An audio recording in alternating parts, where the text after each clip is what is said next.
Hello everyone, this is Tafi. Welcome to the third lesson of Kukaiwa's song on the Nyunga Nyunga. Now, this is an interesting lesson because it's got so many interesting variations. Um, this is actually the final stage of the lesson. Um, Mainly, this part of um, the song is when you are well versed with the instrument, like you've actually spared some time um, to spend with your instrument. Like it's the relationship created by the instrument that allows such kind of a variation, which we're going to learn today. So before we do that, we're going to do just a recap of the last two lessons that we did. Just taking a look at how if we still remember, this is for people who do not normally want to do their homework. Okay, recap. Let's do this. Okay, so in our first lesson, we had 511, 115, 113, and then 511, 115, 311. Right, that was our very first lesson where we had to substitute some of the keys in order to add some flavor, and we had to actually split. Right, this was actually our first lesson, and then our second lesson we had to put some vibe, basic vibe, and then variation vibe. Okay, so today we're gonna add this guy right here, the four-finger. We're gonna add him here, and it's gonna be concentrating on the top notes. Okay, so it is advised to give it a bit of practice, like the first 30 seconds of your practice time, or maybe a minute, just doing this. It'll get used to stretching up to right here.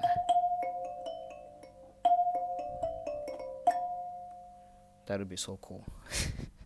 Right. In this particular lesson, we're gonna maintain the variation that we did on lesson number 2. This one.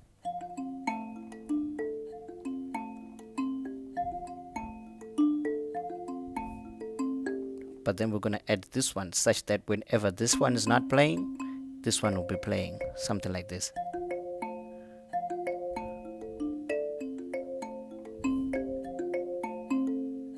Sorry.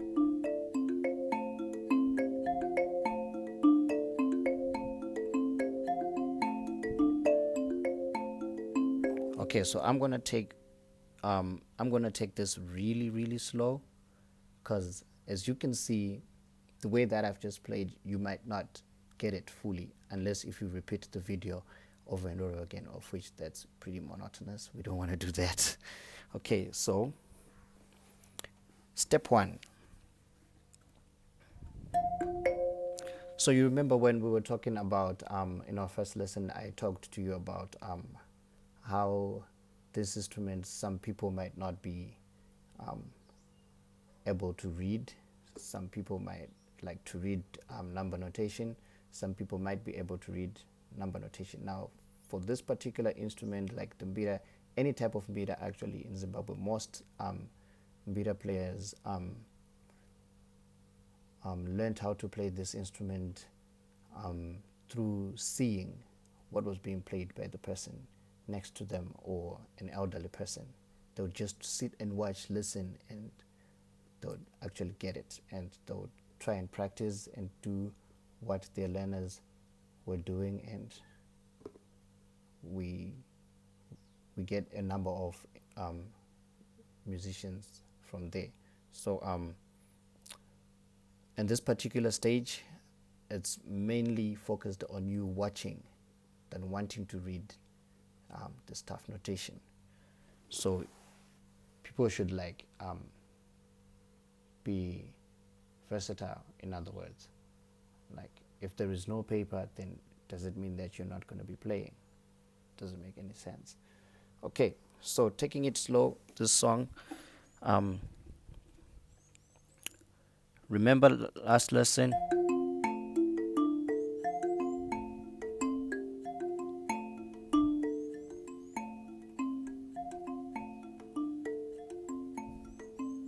remember,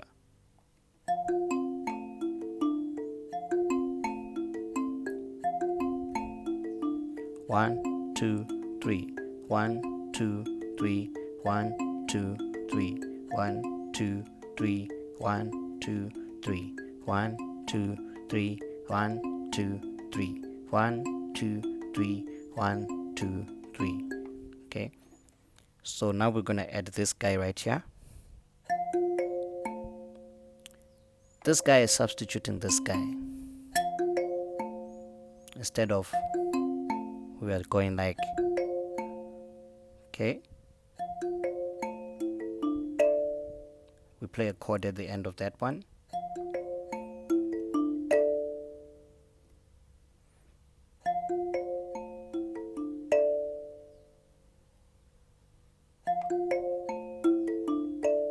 Now again, remember we're substituting this one with this one. So instead of playing like this, we're playing like, okay,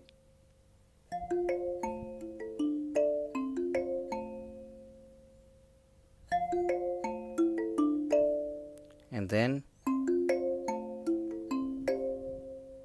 now this one is now substituting this one on the second one. Instead of going like,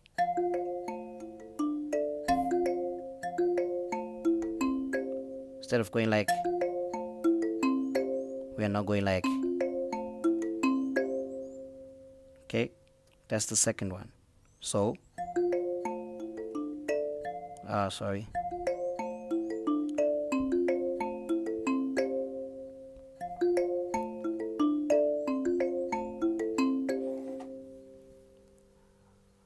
I hope everybody got that one.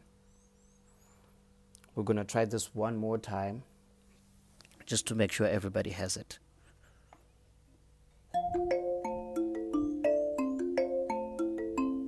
So from your first pattern that we learned on the last lesson,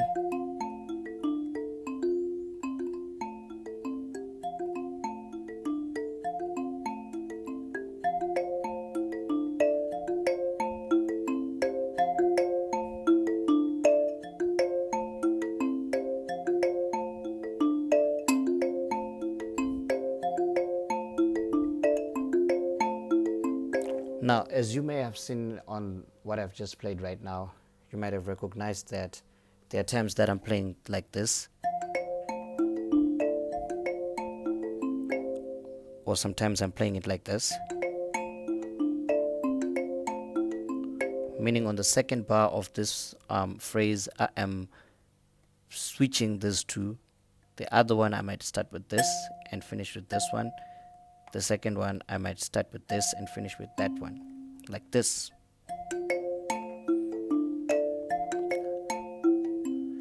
Pay attention to the 9 and how it switches to the 11. Okay, 1 2, 1 2. Did you see how I switched it from here to there? Yeah. So sometimes you can interchange them depending on whatever you like. I mainly concentrate on the performance part. I don't concentrate on what you're told. So from what you've been told, what creativity can you put into it? Some may decide to go like,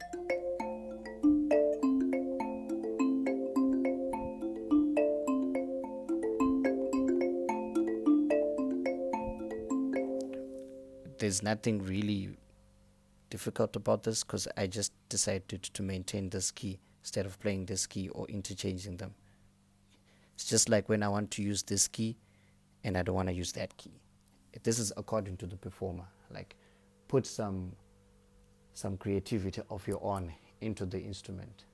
Okay, these are one of the things that an aspiring better player should put into consideration. Well, at least according to me, because I believe that when learning an instrument, you're going to perform it someday. So to me, I feel like you need to show us your creativity more than what you've been told, because what you've been told is somebody else's creativity, you know. So yeah. So now we're gonna continue. We're gonna come to this guy.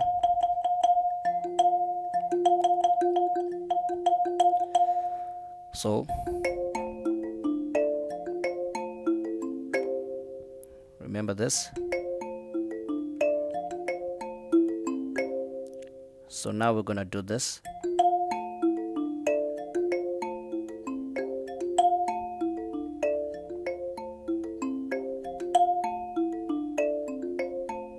And then, so we're just adding this one instead of this one, instead of this one. Okay. First, we were going like this. And we decided to remove this one and put this one. Now we've decided to remove these two and play this one.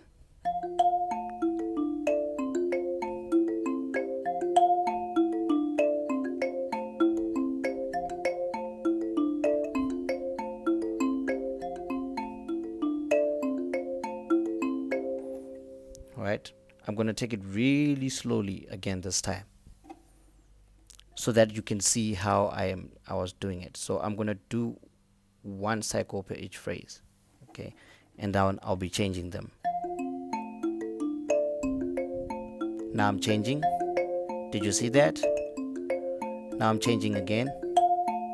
Did you see that? I'm coming up. I'm coming back.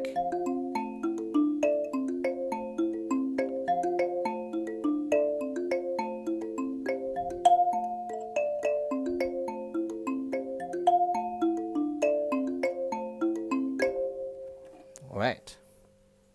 Now as you can see, this is not really easy unless if you pay close attention to what is being shown to you. So I'm going to give as we end this lesson. That was a pretty long lesson. I urge you, especially particularly on this video, take time to replay the video and try to play along with what you're seeing. It helps you learn faster, and it helps you grasp the concepts very well. So I also urge you to practice a lot. It's a good thing to practice a lot. So I'm going to give you an assignment. This assignment will be a way of training you to be able to be versatile with the instrument. It trains you to discover notes that relate and notes that can play with each other.